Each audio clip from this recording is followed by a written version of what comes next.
States of America. Take a look. Yeah, Madison, Adams, Washington, and here's one of our 37 bridges. Now, there's a gorgeous building. It's hard to see.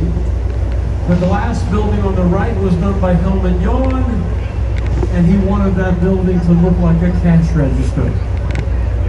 For those of you who don't remember what a cash register looked like, you pushed a button and a drawer came out. That's how they made change back in the day.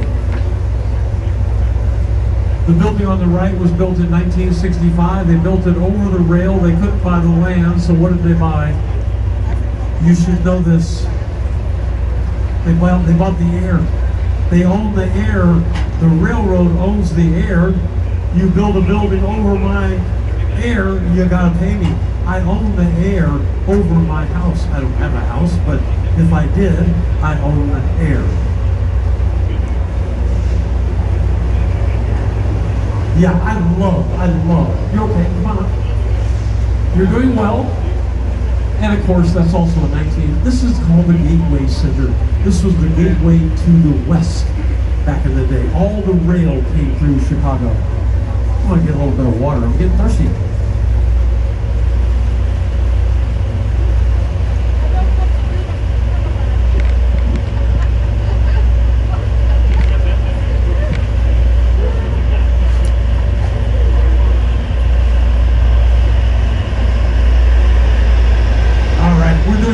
Oh my goodness, look at that barge.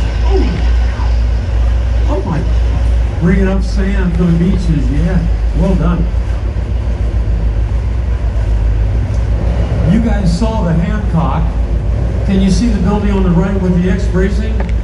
That is also done by Fazlur Khan from Bangladesh. There you go. And here's another one of our boats. Those good looking guys right there are getting ready for a tour. Well, not so good looking. This used to be a stock trading floor. The traders have left. I find this so strange. They converted the building. They built this huge fitness center, but they built the fitness center right next to a donut shop, which I find so strange.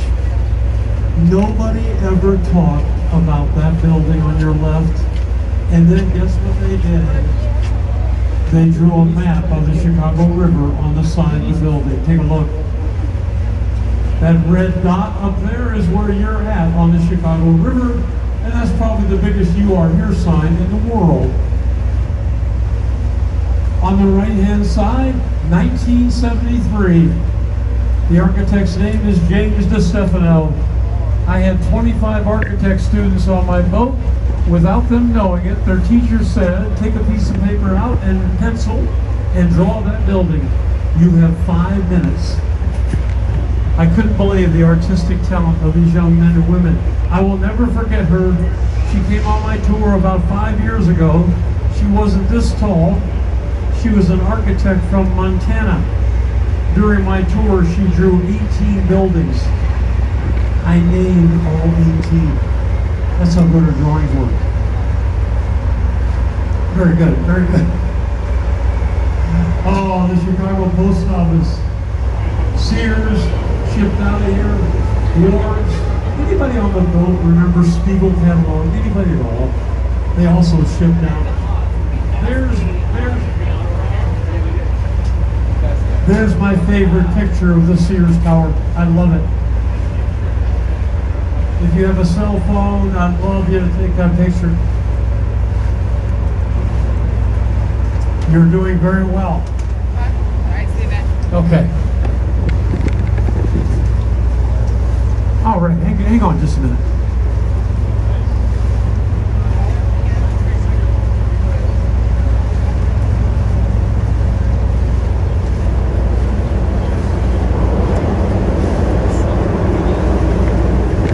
Check. There we go. Yep, this is perfect. Thank you. Okay. Oh, yeah. Now, I'm not supposed to do this, but if you swing to the left and look backwards, just for me, can you see the pink building? The architect wanted the top to look like his wife's wedding ring. Architects can be a little strange. That's one of the tallest buildings on the planet. that does not have a name. It goes by a street address, 311 South Weber Drive. Now, I know this is hard, I know that. There's my favorite Art Deco building. Look on the left side. Can you see the statue on top? That is the goddess of cereal. So that is where all the grain prices in the United States are established. That is the Chicago Board of Trade. I love it. It's so beautiful. Take a look. Now, the same architect designed these three buildings. The middle one's called the Cooper, and that one's called the Reed. You gentlemen, is the Reed going to be residential or is it going to be commercial? Residential is correct. Why is that? It's made out of concrete. Yeah. I had two couples on my boat. They live in the Cooper. Architects study your demographics. Here's your question. They both live in a one-bedroom, one-bath apartment, 604 square feet. Tell me what one of the largest rooms is. The bathroom is not correct, although it does. The closet is correct. Well done, young lady, well done. Yeah, they all have walk-in closets. Architects study your demographics. People like walk-in closets. They like a small kitchen, a pretty good sized living room, and a decent sized bedroom. If you have a party in the suburbs, where do everybody gather? In the kitchen. If you have a party in my flat with 1,000 square feet, where does everybody gather? All over. I find them in bathrooms in my bedroom. Yeah. Now, the last tour got this right. What's the architect's name that designed the round building on the left? Oh no, you've already seen one of his buildings. Marina Towers, yeah, what's his name? The corncob guy. Yeah, Bertrand Goldberg. Yeah, he designed it. And look what's underneath the building. You got space for your boat. There's all kinds of docks. Oh, the Great Chicago Fire started right here. On the right side, Mrs. O'Leary's barn. 17,000 buildings destroyed, 100,000 people homeless, 300 people died in that fire. They had a fire in Peshtigo, Wisconsin on the same night. They lost 2,500, some of which were Native Americans. Now, I have a question. You ready? That building's for sale. It's an old pump station for the rail. What do the new owners want to make it? You should know this. Oh, not lofts. Come on, get creative. A brewery is correct. You rascal, you. Yeah, a microbrewery. I like where you're headed. Look at my hand. Restaurant on the left, pool hall on the right, brewery on top. Are you kidding me? Play 4 games of pool, have 2 hamburgers and 4 Budweiser. Is that a good afternoon? That is a wonderful afternoon in my world. Oh, and over on the left side, I'm sorry. The pandemic came and it stopped all the building. Guys, skyscraper, townhouses in the middle, all came to a stop. And just so you know, the Roosevelt collection are all condominiums and apartments. Everything came to a stop. I was working on March the 15th, 2 years ago. I had about 25 people on my boat. I took the boat back to the dock. They said go home and don't return. The city of Chicago was sheltered in place for 5 months. You couldn't find cars on the road. You could not find anything. Yeah.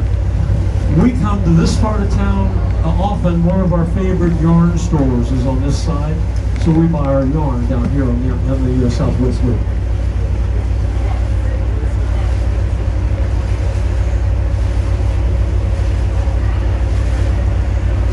So this is an old bridge house, and again, if you were a bridge tender before 1960, you and your family lived in that bridge house.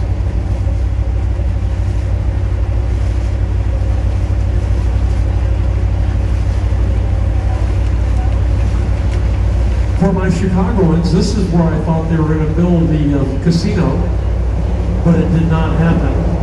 This is called the 78. We have 77 neighborhoods in Chicago. on your left, that white building, is one of the largest residential buildings in the U.S. Raphael Vinoli is the architect.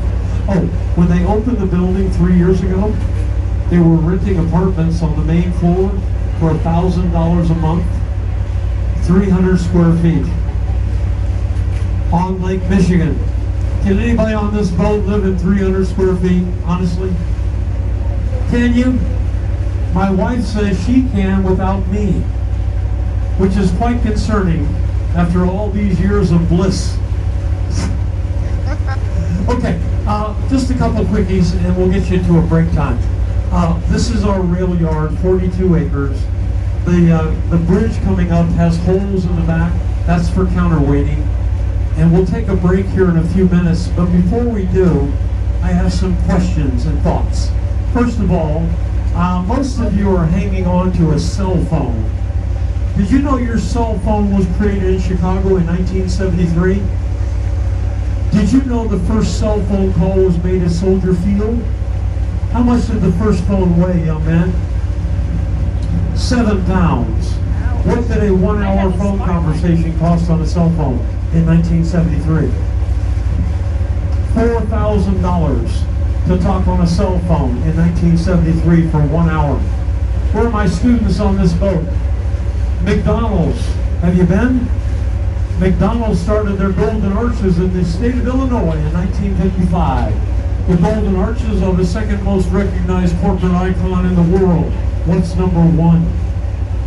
You should know this. Oh, not Apple. Come on, it's red. Coca-Cola. Well done, sir. Well done. Number 1 is Coke. Number 2 is McDonald's. What's number 3?